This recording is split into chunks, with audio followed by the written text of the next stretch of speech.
on en était où alors? Je ne vous redis pas bonjour, hein, on continue. Donc, on en était là.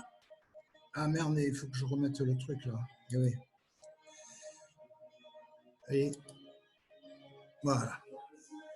Ah, ça va tout me repasser. Oh là là là là, catastrophe. Catastrophe. Et hop, le personnel soignant et tout ça. Voilà. Voilà. Ah, on est repassé directement à la pause. Ça me rappelle le boulot, c'est sérieux. Tu arrives à 9h du matin, tu commences par faire la pause, quoi. C'est dingue, quoi. On est arrivé. Moi, au bon vieux temps, ça déconnait. C'était quand même. Tu arrivais à 6h30, tu commençais à travailler comme un con.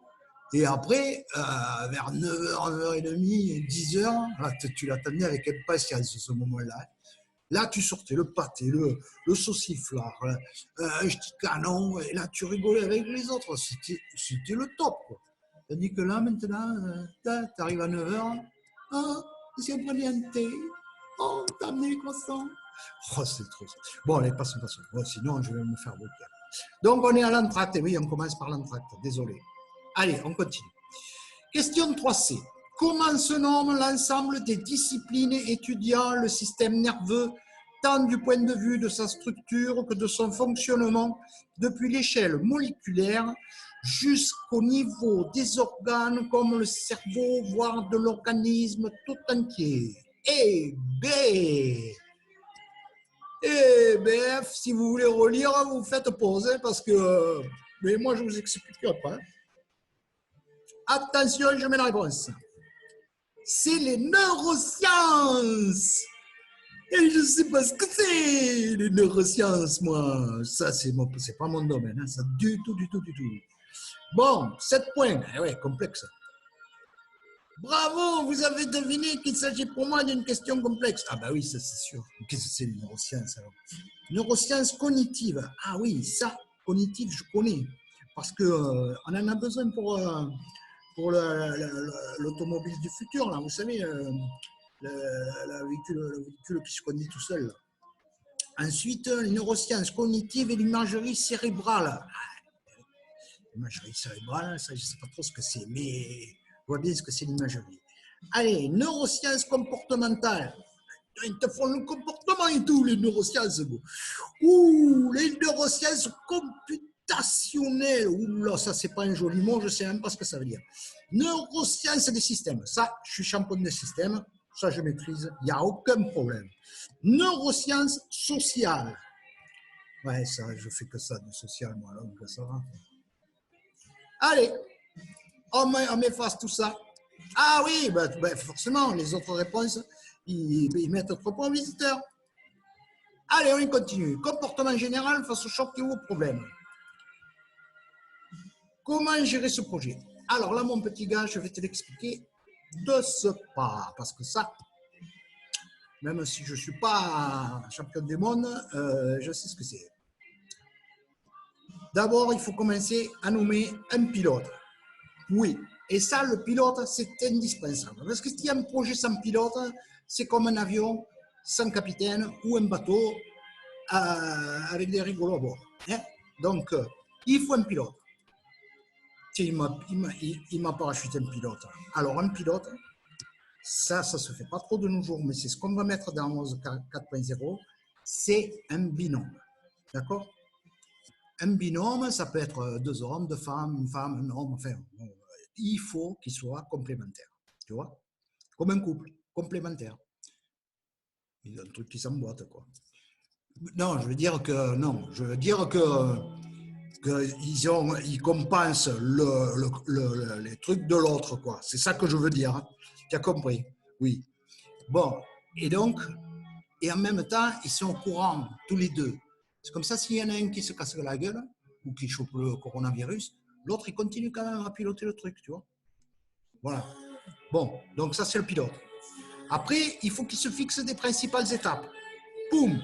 Alors, principales étapes, au début, on ne sait pas trop quelles vont être toutes les étapes, hein, parce que c'est pas facile au début de savoir tout. Hein. Mais le truc, c'est là où il va y avoir des grandes décisions à prendre. Alors, si c'est pour toi, les grandes décisions, c'est de passer de la dépression à l'acceptation. Ça, c'est une grosse décision. Et après, c'est le temps que tu mets pour découvrir le sens et que tu trouves après que tu veux passer à l'action et donc à bien intégrer le sens, quoi. Il faut que tu prennes une décision là.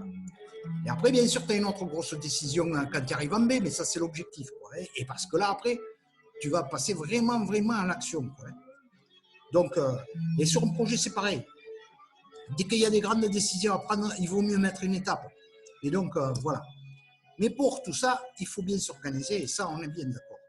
Donc, il faut dire ce qui va se passer dans les différentes étapes. Donc, moi, dans mon truc, là, tout ce que j'ai décomposé en 4 phases. La première, on identifie le problème. La deuxième, on analyse le problème. La troisième, on recherche les solutions. La quatrième, c'est le changement. Mais j'ai mis 2 étapes. Ce n'est pas 2 étapes. Il y en a une qui commence avant, c'est la conduite du changement. Et celle-là, elle va continuer après, parce qu'il va falloir suivre comment ça se passe pendant le processus de changement. Obligé. Tu vois ce que je veux dire? Et le processus de changement, là, on commence à changer.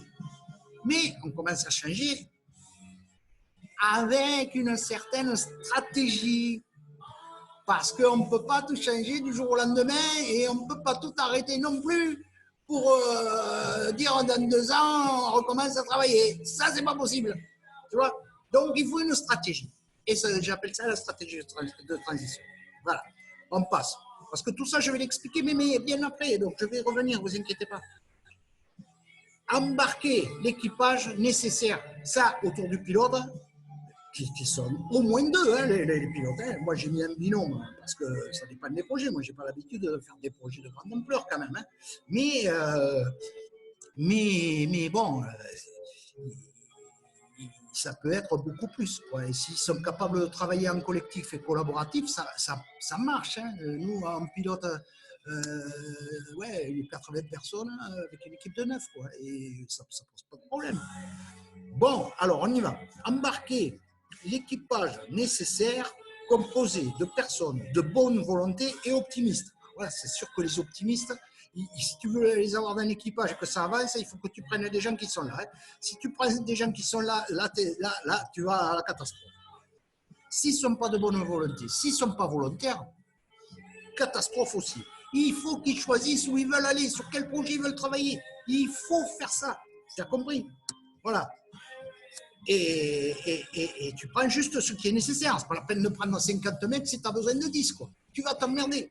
Voilà, c'est ça le truc.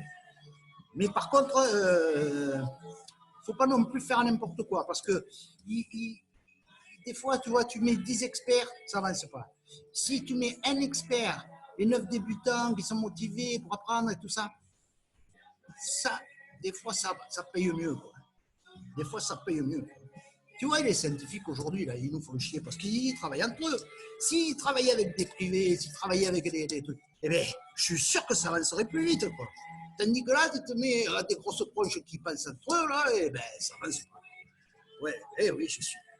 Et alors, surtout, quel que soit où tu sois dans le projet, que tu sois dans la merde ou que tu sois dans l'apogée, si jamais tu as un problème, il faut demander de l'aide.